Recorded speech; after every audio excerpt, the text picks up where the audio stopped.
دوستو یہ جولائی سن 2005 کی بات ہے۔ فلسطین سے تعلق رکھنے والا ایک نوجوان طلحہ ولید، جس کی دوستی انٹرنیٹ پر ایک لڑکی کے ساتھ ہوئی جس کا نام روحی تھا، دونوں نے ایک دوسرے سے اپنا تعارف کرایا اور دوستی کا یہ سلسلہ چند ماہ بعد محبت میں بدل گیا۔ تقریباً 3 ماہ تک طلحہ ولید اس لڑکی سے باتیں کرتا رہا اور ٹھیک 1 سال انٹرنیٹ پر دوستی کے بعد روحی نے طلحہ کو ملاقات کی آفر کی، جسے طلحہ نے فوراً قبول کر لیا۔ روحی خوبصورت اور امیر کبیر خاندان سے تعلق رکھتی تھی، جبکہ طلحہ کا تعلق غریب گھرانے سے تھا، مگر تعلیم یافتہ اور اچھی شکل و صورت کا مالک تھا، جس نے مصر کے جامعۃ الازہر سے اسلامک سٹڈیز میں بیچلر کی ڈگری حاصل کی تھی۔ مگر کہتے ہیں عورت کا فتنہ بڑا خطرناک ہوتا ہے۔ روحی نے اپنا تعلق فلسطین کے ویسٹ بینک سے بتایا۔ اس کا لب و لہجہ، اس کی شکل و صورت بالکل عربی تھا۔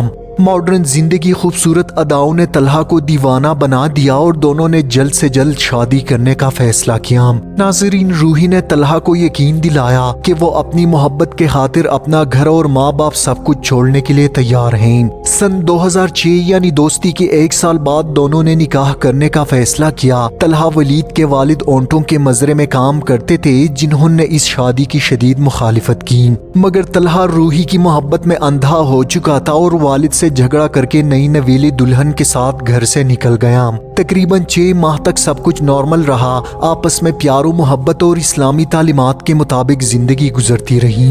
وقت گزرنے کے ساتھ طلحہ کو محسوس ہوا کہ روحی دیر رات تک انٹرنیٹ استعمال کرتی ہیں اور اس کا دھیان کسی اور دنیا میں ہے، مگر پھر بھی طلحہ اپنی محبت کے خاطر روحی کو نظر انداز کرتا رہا۔ وقت گزرتا گیا اور روحی کا رویہ بدلتا گیا۔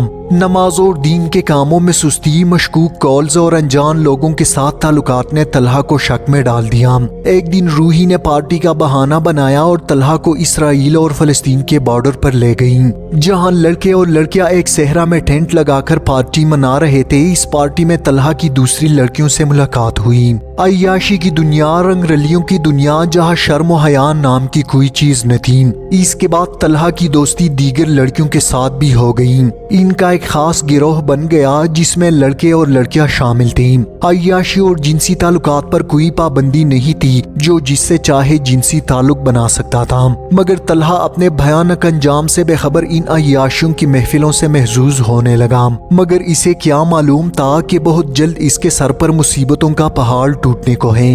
ایک رات طلحہ کی طبیعت انتہائی خراب ہوئی۔ روحی نے طلحہ کا بہت خیال رکھا۔ وہ طلحہ کی بیماری کی وجہ سے بہت زیادہ روئی، مگر طلحہ کو کیا معلوم تھا کہ یہ رونا دھونا صرف ایک ڈرامہ اور خطرناک ہنی ٹریپ کا حصہ تھا، جبکہ اس پیار و محبت کے پیچھے ایک خطرناک طوفان چھپا ہے جو اپنے ساتھ سب کچھ تباہ کر کے رکھ دے گا۔ اس رات روحی طلحہ ولید کو تڑپتا ہوا اپنا سامان لے کر اندھیرے میں گھر سے بھاگ گئی اور کچھ زیورات بھی اپنے ساتھ لے کر گئی۔ اس رات طلحہ کی حالت بہت خراب ہوئی۔ شدید الٹیاں اور بخار کے باوجود اس نے روحی کا بہت انتظار کیا، بہت تلاش کیا، مگر روحی جا چکی تھی۔ طلحہ کے دل میں شدید ٹوٹ پھوٹ کا احساس ہونے لگا۔ ایک طرف روحی کی بھاگ جانے کا صدمہ اور اوپر سے بیماری جس نے طلحہ کو شدید ٹینشن اور ڈپریشن میں مبتلا کر دیا۔ ناظرین، کچھ دن گزر جانے کے بعد جب اس کی طبیعت مزید خراب ہوئی تو ڈاکٹر سے معائنہ کروایا تو پتہ چلا کہ وہ کسی خطرناک وائرس کا شکار بن چکا ہے، جس کا علاج کافی مہنگا تھا اور صرف ایک ویکسین کی قیمت $1500 تھی۔